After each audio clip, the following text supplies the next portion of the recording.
Mr. Secretary, obviously less than 2 days ago, the President imposed controls on meats in several levels, not on the farm. What do you feel will be the immediate effect? What's the long-range effect? Well, these controls, I think, will prevent any further bulge in the price of meat at retail. The President very wisely did not impose controls at the farm level because we don't want to do anything that will discourage farmers from increasing their output. At the present time, they are increasing their herds, and that means more beef and more pork the latter part of this year.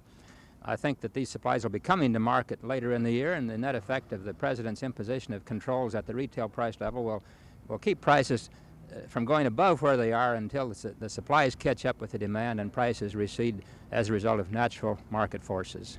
There's been a report that perhaps the NFO, for example, is going to start their own boycott. They're going to keep herds off the market and so forth. What's your reaction to that? Well, my reaction to that is the same as my reaction to the housewives' boycott. Hatman yesterday, for example, said that these controls were too little, too late, and he wanted to roll back even farther. And some have said that they want controls on a wider range of products. How do you feel? There are a lot of women who are boycotting. They say they're going to go ahead today, and tomorrow is more or less the start. What would you say to the housewives if they were here right now? Well, every housewife, of course, makes her own decisions on what she wants to buy and whether she wants to buy. The plain truth is that in America, we got 50 million households in America, and I suppose 40 million of them have a refrigerator in the kitchen. And, you know, most families can eat out of the refrigerator for 2 or 3 days if you have to. We're not going to stop eating. The human being what he is, he's going to keep on eating. And I think we'll eat out of the icebox as a result of the deferment and probably as a result of the boycott and probably defer purchases until next week.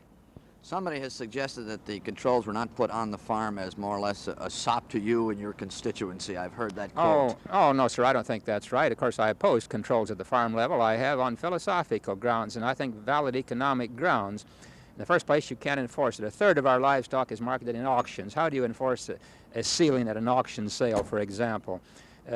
Controls there would have been counterproductive. Our need is to get more meat. And if we had signaled back to our farmers that we're going to take the profit out of producing, they'd liquidate their breeding herds and we'd end up with less meat. Thanks very much, Mr. Secretary. Thanks.